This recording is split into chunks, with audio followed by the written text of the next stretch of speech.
wow, we could have had this any time in the last couple months maybe, but it's time to do it. It's time to do the question, what happened to John McCain? The one-time Maverick senator is leading the charge against, well, just about everything. And this week, the START Treaty.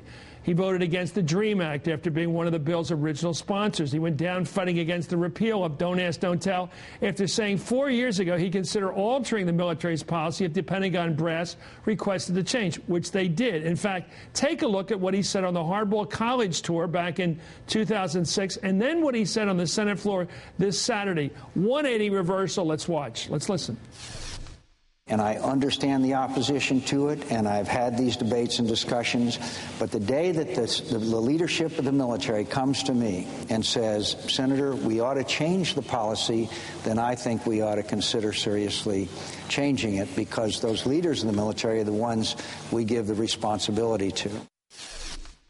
I hope that when we pass this legislation, that we will understand that we are doing great damage.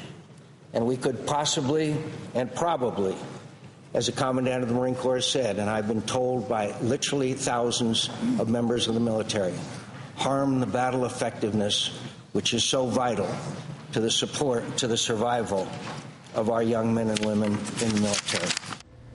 Michelle Bernard and Richard Wolfer, MSNBC political analyst. I've heard from thousands of individuals have come to the guy. Well, that seems like a hyperbole to begin with, but the animus there, the gut that we heard from John McCain there was real. I don't doubt his belief. I don't doubt it in his mind. He's very much against this policy, but there's an anger there, too.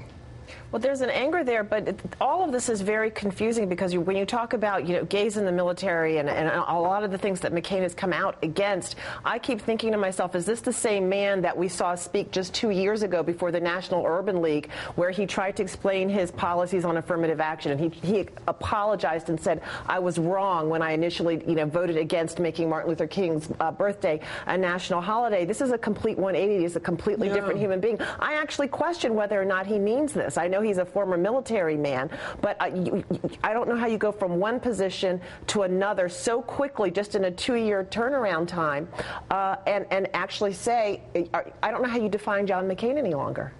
Richard Wolf, you've followed these policies. You're very good at the psychobabble. Let's hear it. No, you are. You do try to. I think psychobabble is important sometimes. What is going on with him? I remember a stem winder of a speech he gave in 2000 in Michigan, where he came out portraying himself as Luke Skywalker, coming out of the Death Star, and all the people he was fighting against, the Darth Vaders, were Mitch McConnell, all the senators, all the congressmen. That's who we thought he was. Maybe his problem is with authority in general, but it's more personal than we ever thought it was. More than the principle involved here. Here's a guy who taunted candidate Obama, saying, you've never bucked your party. You've never stood up to your own party. What's he doing now? He's the party line guy. Absolutely. Well, he has gone so far right. I mean, it's really, if you look at him, he has become his former vice presidential nominee. He has become the male version of Sarah Palin. He has gone so far right. Maybe this is what he feels he needs to do to survive in Arizona. They've got that new Arizona immigration law. That entire state is completely anti-immigrant right now. Here he is now. Here he is railing against the Democrats for pushing through repeal of Don't Ask, Don't Tell and other legislative priorities of the Democrats. Let's listen. He's tough. About 6 weeks after an election that repudiated the agenda of the other side, we are jamming, or trying to jam, major issues through the Senate of the United States because they know they can't get it done beginning next January 5th. They somehow think that beginning next January 5th, we will all love one another in kumbaya? I don't think so. The American people have spoken in what the President of the United States described as a shellacking. And everything we're doing is completely ignoring that message. Maybe it will require another election. Now, there's tough. He's angry. Guys, he's angry. It's personal. He's mad at us. He's like, let me give you a reason why he might be mad at us, the media. Okay, and I try to see these through the other guy's eyes. In the race against George W., a lot of us in the media saw McCain as the reasonable senator. And a lot of us rooted for him, thinking, here's the reasonable senator. Bush is unprepared to be president. This guy's got the resume to kill, served the country in battle, been a war hero, suffered for his country. He was the guy a lot of Americans said was Mr. America, traditional American, and we rooted like hell for him. And then he goes up against Barack Obama, who a lot of us saw as the new kind of American, the new breed American, the guy who represented another part of the American dream, which is opportunity for minorities and sort of a new breeze. But I also like the traditional. You know, a lot of Americans like both. But this guy was coming, and McCain had missed his chance. He wasn't as good in 2008 as he was in 2000. 8 years later, he was not the guy he was in 2000. Like the darn Republicans, they always run the guys last. They run them late. They run them 8 years late. Bob Dole, 20 years later. You know, it's just Nixon. They just kept running the guy. That's their problem. But I can understand why he's mad at the media, because he was the charmed candidate with the media in 2000. And he gave us all the access we wanted, and we loved it. But there were a couple of wrong assumptions people made. Okay. One, that he was socially in the middle when he wasn't. He was always conservative on abortion, and maybe this is coming through now. Maybe he was pandering when by the way, we have him on tape there saying he was for getting rid of donates to help the military came through. But I think he was always socially more conservative than we thought. Or maybe he portrayed himself. But he's an Arizona Republican. Here's the thing. If you're going to go out there as the man of principle, I'm the guy who sticks to my guns, I'm the maverick, and I don't care what the party says. If you're going to say, I'm going to follow the military leadership, never mind, we can argue about don't ask, don't tell, but what about the military leadership on the START Treaty? What do you think the military says? The whole national security apparatus says, pass this treaty. Yeah. And he's saying no to it. So what's his problem? I think it's personal. What is the personal? Get to the brain soup. He lost. He lost the election. So he's just mad at everybody. It messes with your head. It just does. And John Kerry is still struggling to deal with 2004. Okay, let's take a look. Here's Joe Klein. Let him do the dirty work. Here's Joe Klein, who does a lot of this psychological study. Here he is in Time magazine over the weekend. Quote, is talking about McCain. His public fall has been spectacular, a consequence of politics and personal peak. He's a bitter man now who can barely tolerate the fact that he lost to Barack Obama. But he lost for an obvious reason. His campaign proved him to be puerile and feckless. A politician rather, who panicked when the heat was on during the financial crisis. A trigger-happy gambler who chose an incompetent for his vice president. He has made quite a show ever since demonstrating his petulance and lack of grace. So what he's talking about there is when John McCain, candidate for president, called for a meeting in Washington, a time after the campaign, came to a meeting with the president, with the other candidate, Barack Obama, and when the president, at that time George W. Bush, turned to John McCain, who called the meeting and said, what do you think? He said nothing. More than that, he took a swipe at Obama because he said, I understand seniority. When Obama was speaking out of turn in terms of seniority, he tries to pull the Senate rank on him.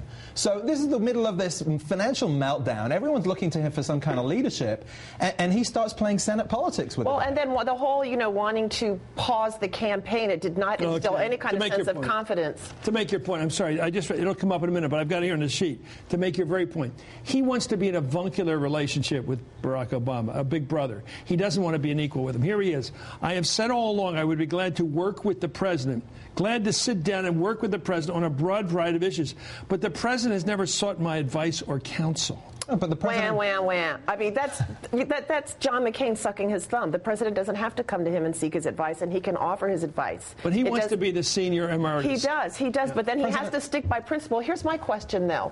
Is it possible that he has swung this far right because of the rise of the Tea Party, and maybe he's going to run again in 2012? I mean, for Orrin Hatch reasons. Is he looking to run just like Orrin Hatch and all the other guys who are scared of the crazies on the far right who are going to knock? Here's a tense and telling moment. You can tell when I'm reading prompter. A tense and telling moment between President Obama and Senator McCain during the health care summit back in February. Let's listen. I hope that would be an argument for us to go through this 2,400-page document, remove all the special deals for the special interests and favored few, and treat all Americans the same under provisions of the law so that they will know that geography does not dictate what kind of health care they would receive. I thank you, Mr. President. Let me just make this point, John, because we're not campaigning anymore. The election's over. I'm reminded of that every day. Could I just say, Mr. President, the American people care about what we did and how we did it. And I think we ought, and it's a subject that I think we should discuss, and I thank you. They absolutely do care about it, John, and I think that the way you characterized it obviously would get some strong objections from the other side. We can have a debate about process, or we can have a debate about how we're actually going to help the American people at this point. Well, there the president was clearly putting him down. I'm Absolutely. sorry. It's John stuff. It wasn't by the honorable senator stuff. It was John back in your box. And it was Obama pretty at his best, yeah. It was condescending. Well, okay. They ran against each other for president. He's treating him like the pupil that was the slow kid in the class. Yeah, and McCain is probably treating him like I was the senior senator. Oh, yeah. Well, remember that games people play? And teaching people how to relate to each other. Yes. You never get along if you're trying to relate as equals. The other guy thinks he's superior. It ain't going to work. Yeah. It's like kids who want to talk to their parents like equals. Yeah, and it doesn't work. It doesn't work. Well, it shouldn't work. Anyway, until you get really old. Anyway, thanks. Interesting subject. I love talking about somebody else's personality. Wouldn't you like to do about you? Not talking about you, Richard. Anyway, thank you, Richard, and thank you, Michelle.